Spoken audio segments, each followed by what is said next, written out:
fight is beneath you? I feel there's a lot of contenders in the game, or so-called contenders, that it almost upsets me that they even link my name to them. They're not even close to the level that I am at. So, but usually, as the game goes on, fighters step up and compete more often. Height builds, and then it builds. But right now I'm finding it hard to see post two-weight world champion. So I'm just trying to focus on actually living in the moment, winning the second world title, creating history, and then I'll see how the landscape changes. In this game, it's a crazy game. The game changes so quick. So I'll just gather them 2 belts, all the money, and put my feet up and figure out what's next. The weight jumps, how's that impacted your preparation for this one?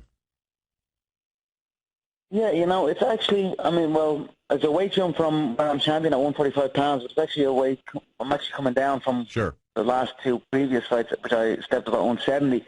So it's been good. It's kind of like middle range. My coach says it's like that Goldilocks story. One is too hot, one's too cold. This is just right. So I'm feeling good. I'm lean. I'm fast. I'm still big. I'm still powerful.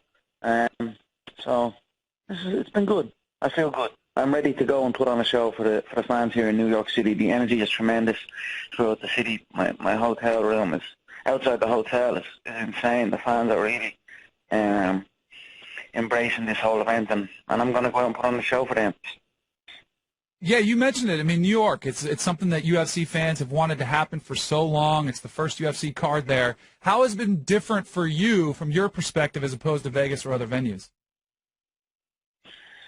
Well, it's a built-up city. Vegas is a desert. Vegas is very small. The built-up area is very small. But New York, you're just surrounded by buildings and people 24/7. So, like, if I go driving somewhere, it's essentially like you're not driving fast. You're constantly in traffic, and fans running up to the cars on every block. The fans actually run after the car.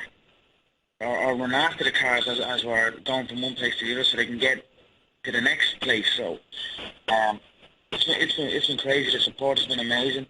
Police, the cops on the street are running off the street to take pictures and jumping over each other to get pictures. Everyone, the whole city is alive right now, and I'm very honoured and grateful. And so I'm looking forward to Saturday night, where I get to put on a show for these people and show them love for the love that they are showing me.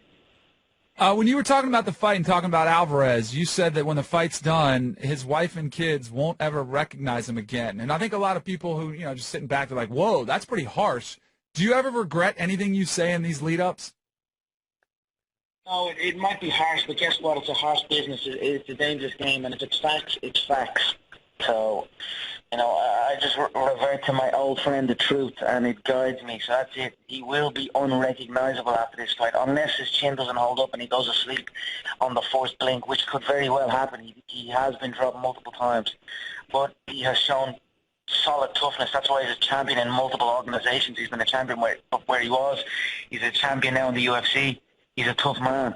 So I'm imagining he will survive the first onslaught, but then he will begin to become unrecognizable in there. And then that will be it. I'm simply speaking fact. Conor McGregor, UFC 205 with us for Silicon Valley ESPN Radio. I sat down with Dana just 2 days ago, and I was asking about you, and he lit up, and in a good way, because you just said, yeah, who's next? All right, just let me know who I'm supposed to fight. Call me later. I know at times publicly you've gone at each other, but would it bum you out to have people understand how close you and Dana actually are and how much alike you actually are? No, I always say in public about my relationship with Dana. I have a great relationship with Dana. Obviously, at times we go into business mode, but I'm very close to Dana and the Fertitas that were there previously. These are people that mentored me in the game, and I have a great relationship with them. I say it publicly all the time. Media like to twist it and create this kind of thing, and sometimes they're not far off occasionally, but I have a great relationship, and long may it last. I saw some video of you at Madison Square Garden playing some basketball. Your shot looked pretty good, man. You ever played before? No, we, in Ireland we don't really have basketball. Well, there is basketball, but it's not like obviously the level over here. We don't play it, so no, I've never played. I mean, I've held a ball and threw it once or twice throughout my 28 years on this earth, so, but not really, no. I mean, not under that spotlight anyway. So, I was happy to give me the ball. No one else looked for the basketball to take that shot. I mean, if you think about it, that was a high pressure shot. You gave me the young ball. Okay, what happened if I'd have missed that one? So I was happy to go out there and sink it. Thrive under pressure. That's what I do. So I was very happy with that. I put up a post saying something about I run basketball. All the little basketball dweebs are like, your form is terrible, and you get smoked on the court and all this type of stuff. I thought it was pretty funny. I mean, it went in, right? We got the win, right? That's what I was thinking. So you sound more nervous about that shot than you have for any fight we've talked to you before. I mean, no, it was a high pressure shot. Let's give credit where it's due. I came straight from an open muck. I got handed a ball. I'm in my jocks. I'm essentially, I'm almost butt naked in the middle of that blade court, and then I bang a 3-pointer down. So one shot. You know what I mean? That's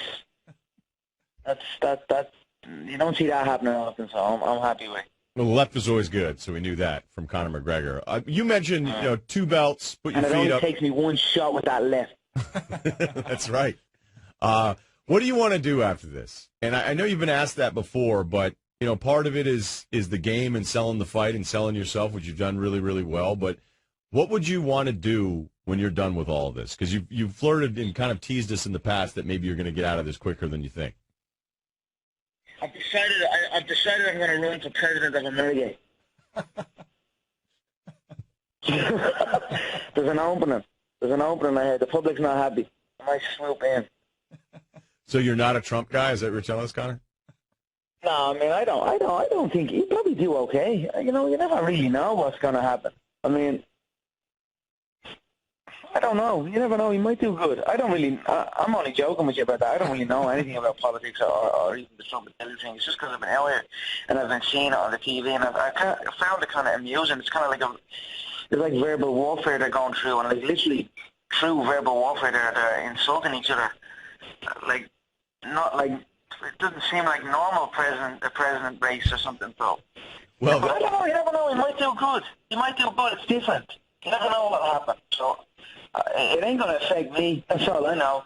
Nobody outside my spectrum can affect me, and that's the way I live my life. So I'm just enjoying kind of watching it from the outside. It's crazy. Like outside the hotel, there's literally thousands of people chanting, "These are our streets. These are our streets." And I'm just looking out the window screaming, "These are my streets. These are my streets." I don't know. It's fun. It's funny. It's a crazy time here in New York City, and the city is buzzing, so, I mean, that's good, whatever way you look at it. Energy is good. Your observation about this not seeming normal was very on point, and I think you'd be great in the debates. But looking forward to you being great on Saturday night. Have fun, UFC 205. Thank you, Conor. Thank you, sir. Thank you. Conor, so how do you describe what happened during today's news conference? I see it as handbags. They walked out shouting, talking. But what was it? You know what I mean? We're here ready to fight. We're ready for war. So let's bring it. But you were 30 minutes late. What happened? Yeah, when a McGregor show's in town, the traffic builds up. So we were just a little bit caught in the Las Vegas traffic at that time. So I was just a couple of minutes late. That's all. A lot has happened. At least I showed up this time. A lot has happened since April for you. How have the past few months been? How do you describe it? It's been an educational experience. It's allowed me to look at myself a little bit more and, cut all the other that's going on. So I'm very happy with that. I got the focus just on the fight, and that's why you saw that up there. I'm here to fight. I'm not here to talk and do these stupid press conferences that they keep trying to get me to do, and all this other that really means nothing to the fight. I'm here to fight. So Saturday night, I will get my wish. You said it's been an educational experience. What have you learned about yourself? Just that, I don't know, just that everything. You've got to stop doing you've got to, for a while, you've got to do what's right for you and not what's right for everybody else. So that was something I just said to myself. I said, you know what, the time now is for me to focus and do what I came in here to do. I came here just to fight. I didn't come in here to do all the other stuff. So I'm signed and I'm paid to fight. So that's it. I know you and UFC President Dana White went back and forth over that very thing. How do you describe the relationship between the two of you now? We have a good relationship. We always did. You know, business is business.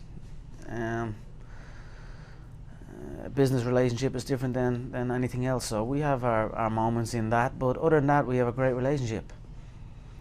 Back to this weekend's fight, Conor. Your teammate, your opponent, rather, Nate Diaz. Diaz handed you your first career UFC loss when he stepped in as a replacement on 11 days' notice in March. But at that same time, you only had 11 days to adjust for his different style. So this time, now that you've had several weeks to get ready to face him again, what have you focused on preparing for this rematch?